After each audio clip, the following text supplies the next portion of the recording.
Hello everyone, हमारे YouTube channel Radha study IQ GK पर आपका स्वागत है। आज इस वीडियो में ज्योग्राफी से संबंधित 30 अति महत्वपूर्ण प्रश्न लेकर आए हैं जो आपकी परीक्षा की दृष्टि से बहुत ही महत्वपूर्ण है। फ्रेंड्स, अगर हमारी वीडियो अच्छी लगे तो चैनल को सब्सक्राइब जरूर कीजिए। आइए शुरू करते हैं। नंबर 1 क्वेश्चन है, स्थल मंडल के कुल क्षेत्रफल के कितने प्रतिशत भाग पर पर्वत का विस्तार है? 26%, 30%, 33% और 41%। तो इसका सही आंसर हो जाएगा ए 26%। स्थल मंडल के कुल क्षेत्रफल के 26% भाग पर पर्वतों का विस्तार है। इसका सही आंसर हो जाएगा ए।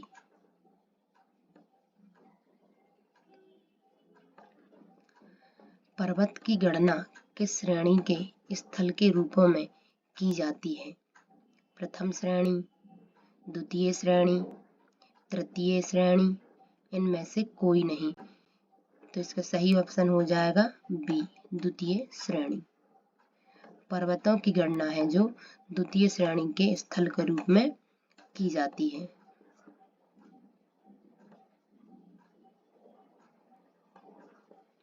पर्वतों पर विश्व की कितनी प्रतिशत जनसंख्या निवास करती है? 6%, 2%, 1% और 5%। तो इसका सही ऑप्शन हो जाएगा ऑप्शन नंबर सी, 1%। पर्वतों पर विश्व की 1% संख्या निवास करती है। हिमालय पर्वत श्रृंखला किसका उदाहरण है?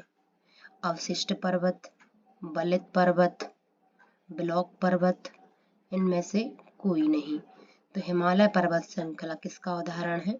इसका सही ऑप्शन हो जाएगा बी, बलित पर्वत का। हिमालय पर्वत श्रृंखला बलित पर्वत का उदाहरण है।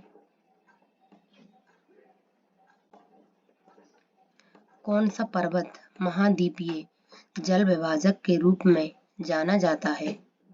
राकीज, हिमालय पर्वत, एंडीज और आल्प्स। तो इसका सही ऑप्शन हो जाएगा ए, राकीज।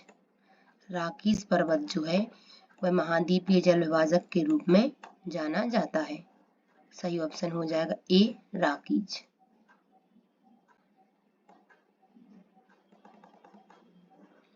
फ्रांस तथा स्पेन के बीच सीमा बनाने वाला पर्वत है।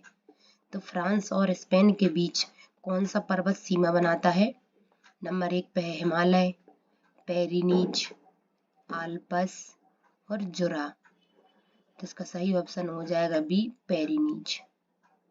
पेरिनीज पर्वत फ्रांस और स्पेन के बीच में सीमा बनाने वाला पर्वत है। सही ऑप्शन हो जाएगा बी।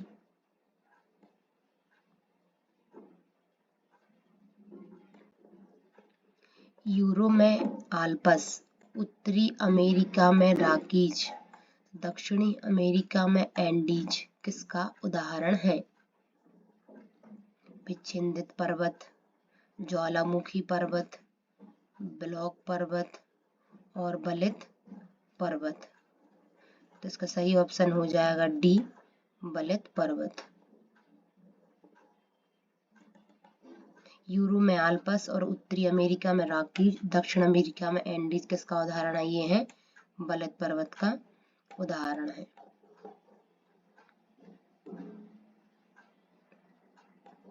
माउंट एवरेस्ट खालिस्तान देश में है? भारत में है, नेपाल में है, भूटान में है या फिर चीन में है? तो इसका सही ऑप्शन हो जाएगा बी, नेपाल में। माउंट एवरेस्ट नेपाल देश में है।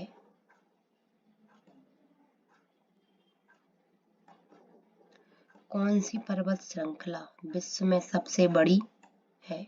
सबसे बड़ी श्रृंखला के बारे में पूछा गया है कि विश्व में सबसे बड़ी श्रृंखला कौन है? हिमालय, एंडीज, काकेशस और रॉकीज। तो इसका सही ऑप्शन हो जाएगा बी, एंडीज।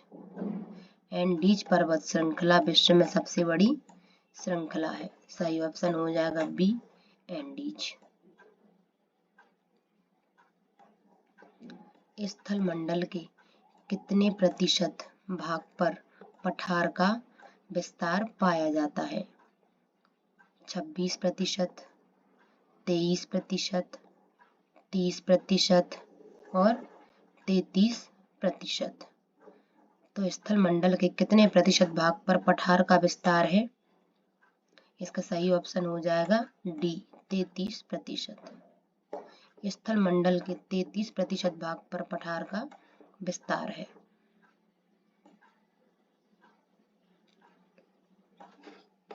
जो पठार चारों ओर से पर्वतमालाओं द्वारा घिरे होते हैं क्या कहलाते हैं? गिरिपथ पठार, अंतर पर्वतीय पठार, तटीय पठार, इनमें से कोई नहीं। तो इसका सही ऑप्शन हो जाएगा बी अंतर पर्वतीय पठार।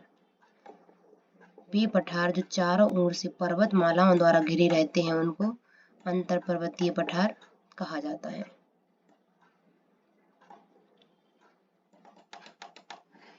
विश्व का सर्वाधिक ऊंचा पठार कौन सा है? तो विश्व का सर्वाधिक ऊंचा पठार कौन सा है, आइए जानते हैं। कोलोराडो का पठार, तिब्बत का पठार, बोलीविया का पठार और कोलंबिया का पठार। तो इसका सही ऑप्शन हो जाएगा बी तिब्बत का पठार। विश्व का सर्वाधिक ऊंचा पठार कौन सा है? तिब्बत का पठार सबसे ऊंचा है।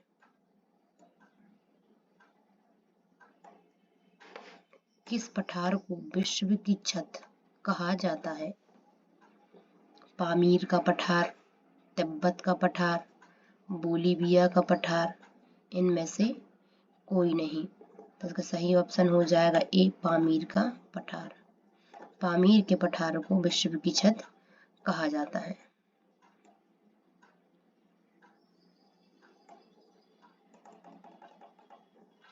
किस स्थल रूप को सभ्यता का पालना कहा जाता है? पर्वत, पठार, मैदान और पहाड़। तो किसको सभ्यता का पालना कहा जाता है? इसका सही ऑप्शन हो जाएगा सी मैदान को। मैदान को सभ्यता का पालना कहा जाता है।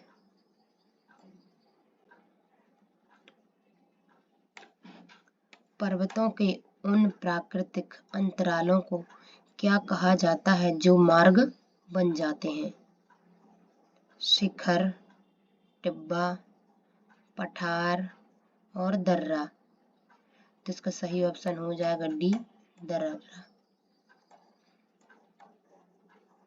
जो मार्ग बन जाते हैं प्राकृतिक अंतरालों को क्या कहा जाता है? दर्रा कहा जाता है।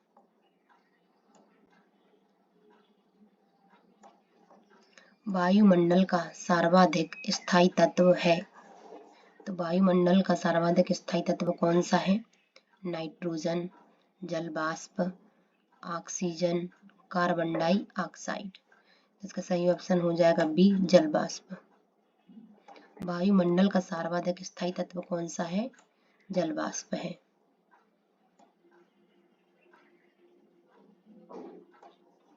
वायुमंडल में सर्वाधिक कौन सी गैस मिलती है? तो वायुमंडल में सर्वाधिक कौन सी गैस पाई जाती है? ऑक्सीजन, हाइड्रोजन, कार्बन डाइऑक्साइड और नाइट्रोजन। इसका सही ऑप्शन हो जाएगा डी नाइट्रोजन। वायुमंडल में सर्वाधिक नाइट्रोजन गैस पाई जाती है और इसका कितना प्रतिशत है? ये है 78% वायुमंडल में नाइट्रोजन गैस पाई जाती है जो कि सर्वाधिक है। वायुमंडल मुख्यतः गर्म होता है सूर्य की सीधी किरणों से, पृथ्वी के अंदर की ऊष्मा से, पृथ्वी की गति के घर्षण से, पृथ्वी से विकिरण द्वारा। इसका सही ऑप्शन हो जाएगा डी पृथ्वी से विकिरण द्वारा। वायुमंडल किस लिए गर्म होता है? ये होता है पृथ्वी से विकिरण द्वारा।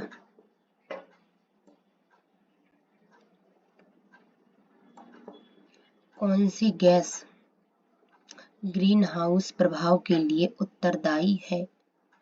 क्लोरीन, हाइड्रोजन, कार्बन डाइऑक्साइड और ऑक्सीजन। इसका सही ऑप्शन हो जाएगा C, carbon dioxide. Carbon dioxide green house के प्रभाव के लिए उत्तरदायी गैस है।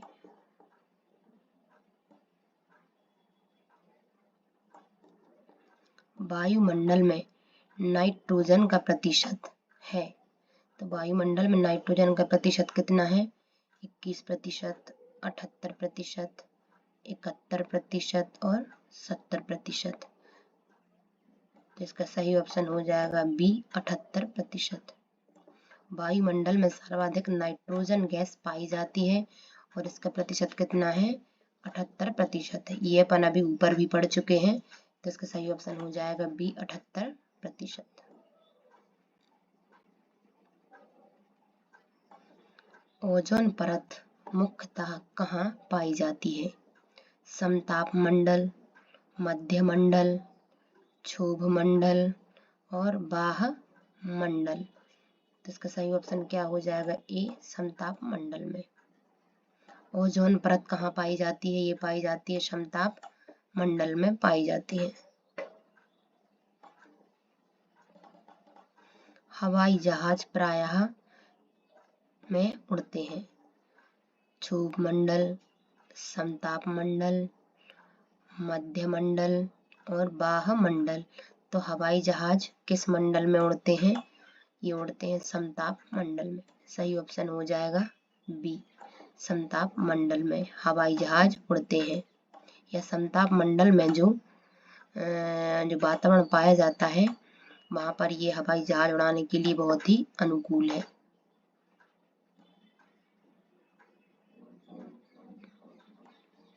ग्लोब पर दाब कटिबंधों की संख्या कितनी है? 4, 5, 6 और 7। तो इसका सही ऑप्शन हो जाएगा डी, 7। ग्लोब पर दाब कटिबंधों की संख्या 7 है।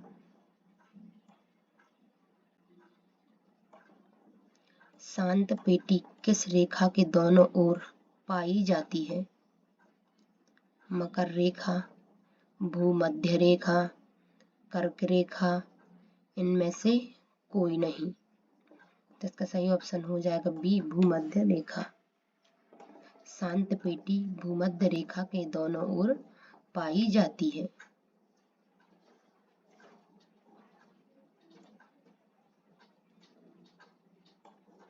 जेट धाराएं प्रायः कहाँ पाई जाती हैं? ओजोन मंडल में, मध्य मंडल में, क्षोभ मंडल में, आयन मंडल में। तो इसका सही ऑप्शन हो जाएगा सी, क्षोभ मंडल में। जेट धाराएं क्षोभ मंडल में पाई जाती हैं।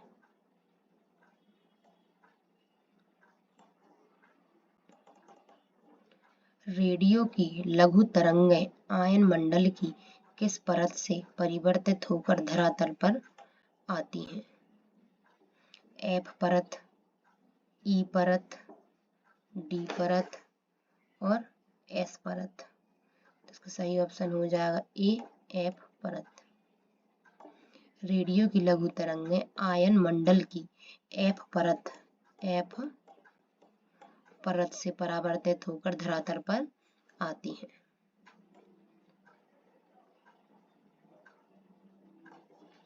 पृथ्वी के वायुमंडल का सर्वाधिक घनत्व कहाँ पर होता है? समताप मंडल, क्षोभ मंडल, मध्य मंडल और आयन मंडल। तो इसका सही ऑप्शन हो जाएगा बी, क्षोभ मंडल। पृथ्वी के वायुमंडल का सर्वाधिक घनत्व क्षोभ मंडल में होता है।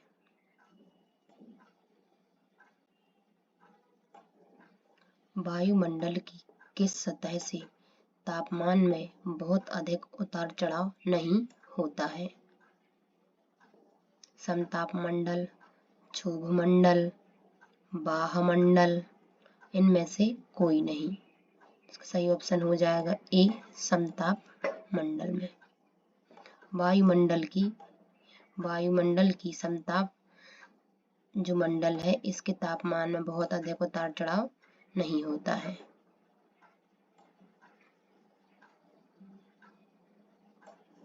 संचार उपग्रह किस वायुमंडलीय स्तर में स्थित होते हैं? तो संचार उपग्रह जो हैं वह किस वायुमंडलीय में स्तर में स्थित होते हैं? क्षोभ मंडल, मध्य मंडल, आयन मंडल और बाह्यमंडल। तो इसका सही ऑप्शन हो जाएगा सी, आयन मंडल। संचार उपग्रह आयन मंडल में स्थित होते हैं।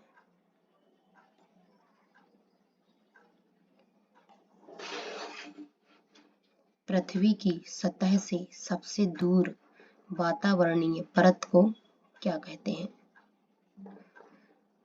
बाह्यमंडल, क्षोभ मंडल, समताप मंडल और आयन मंडल। सही ऑप्शन हो जाएगा ए, बाह्यमंडल। पृथ्वी की सतह से सबसे दूर जो वायुमंडलीय परत होती है उसको क्या कहते हैं? बाह्यमंडल कहते हैं। और जो सबसे पास में सतह रहती है उसको क्या कहते हैं? क्षोभ मंडल कहते हैं। फ्रेंड्स, अगर हमारी वीडियो अच्छी लगे तो चैनल को सब्सक्राइब जरूर कीजिए।